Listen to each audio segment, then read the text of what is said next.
When it comes to investing, it doesn't matter what survey or data point that you use, the message is clear. The majority of people are scared to do it. Now, whether that's because they feel that they don't have the knowledge or they're worried about the economy or whatever the reason, people are hesitant to invest their money. And if this is you, you are watching the right video because I have something to show you that may change your perspective. Now, we've all heard of terrible investments that lost people money, and even just here in the last few years. The people buying GameStop at the top of the meme craze likely got crushed. Hot growth stocks like Peloton and PayPal in 2021 went down about 80% in like a year. And then, of course, there's SBF and the FTX fraud that lost their customers a lot of money. But what if I told you there was something that has lost 91% of its value over the past 65 years? You'd probably think, wow, I don't want anything to do with that. But unfortunately, you do, because that thing is the US dollar. And that's because $1 in 1959, adjusted for inflation over the last 65 years, is now only worth about 9 cents of relative purchasing power in 2024. 9 cents. Which means that if all you did was hold that money under the mattress to be safe, you'd be 91% poorer now than you were 65 years ago. I mean, yikes, that sucks, but why is that happening? Well, the simple answer is the ever-increasing U.S. money supply. The M2 money supply is a measure of a nation's cash and cash equivalents that we have in our bank accounts. And as you can see, over the past 65 years, it's done nothing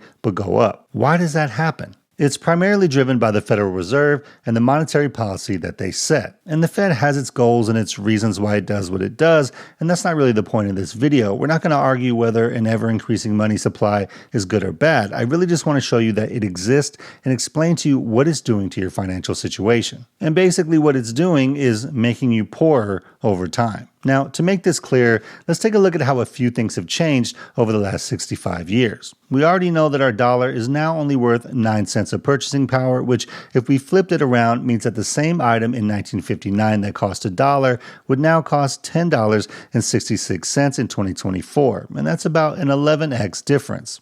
Now, if we look at wages, we see that the average wage in 1959 was around $5,200 a year, while in 2024, it's around $60,000 a year, which means that wages have increased about 12x or so. Now, wait a minute, if wages have gone up about 12x since 1959, but then inflation has only gone up 11x, then in theory, we should still be doing okay, right? Not really. And that's because not everything goes up by the same rate. Now, let me show you what I mean. If we look at the cost of a car in 1959, it was around $2,200 on average. And in 2024, it's about $48,759 on average. And that's a 22x increase. And now if we look at houses, in 1959, the average house cost $12,400. In 2024, it's $384,500. That's a 31x increase. So sure, your wages have increased 12x and inflation technically is only increased 11x. But if you actually wanted to buy a car or a house or, those things that actually matter to you, they got way more expensive. All while your money keeps losing value year after year. And at this point, you're probably like, wow, this is the worst video ever, just doom and gloom. But it does get better, I promise, because this is where investing comes into play. So we already know that our money's losing value. We already know that houses and cars keep increasing at a rate that's faster than our wages can keep up. But what if I told you there was something you could do that would have increased your money by 86x over those 65 years? And no, this isn't the new FTX Ponzi scheme. What I'm talking about is simply the return that people got from 1959 to 2024 investing in the S&P 500. So for every dollar invested in 1959, it turned into $86 in 2024.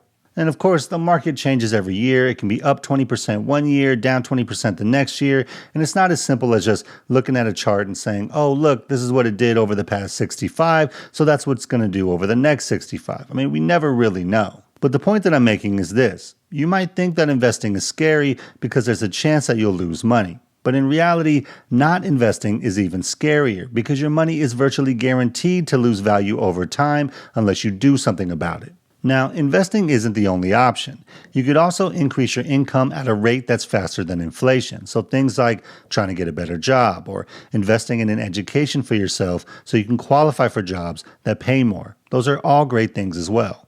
But at some point, you need to put your money into assets that increase in value faster than inflation. That way, your wealth is growing over time instead of diminishing over time by doing nothing. And this, in my opinion, is the real reason why we see a growing wealth gap in the US. And people will try to make it about whatever political issue they want to make it about on both sides. But to me, it's simply the difference of people who invest in assets versus the people who don't. And to show you what I mean, just take a look at these charts. Now, this is the M2 money supply chart, where the money supply in 1959 was at $286 billion. And now in 2024, it's at over $20 trillion. That's a 73x increase. Now, the S&P 500 we already talked about had an 86x increase over that same time, and that's just the general market. It doesn't include people that bought individual stocks or invested in real estate or whatever. But then when you look at the family wealth chart, you can see the top 10% of wealth holders are growing their wealth faster than the other two groups.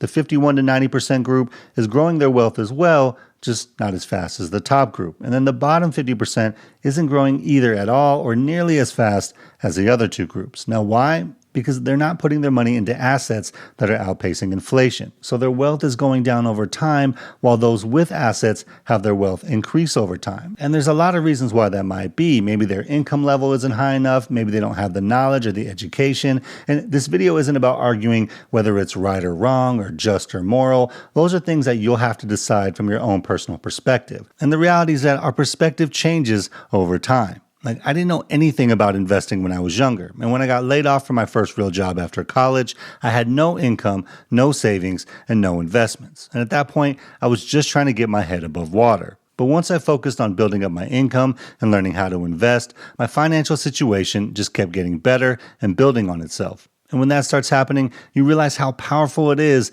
understanding how money can actually work for you and not always be so dependent on a job or on someone else coming to fix our problems. So while most people want to argue about what's right or wrong, I'd rather just talk about how we can make our situations better, because all I care about is this. It doesn't matter who you are or where you're from. We're all people who have families. We have a vision of what we want our future to be like. And speaking from experience, it's extremely hard to get there when you're struggling with money. And so while people try to distract you with whatever the issue of the day is online, I just want to let you know this simple truth. When you put your money to work by investing in assets, your wealth will grow over time. If you don't, the value of your money is virtually guaranteed to go down and make you poorer. So while I know people are scared of investing or say that they can't afford to invest, the reality is you can't afford not to. Now, if you're wondering how you can get started with investing your money, there's a simple one ETF portfolio that works really well for most people, and I talk about it in this video right here. Hope you guys have a great day out there. Financial independence is true freedom, so keep building and stacking wins, and I'll see y'all in the next one. Peace.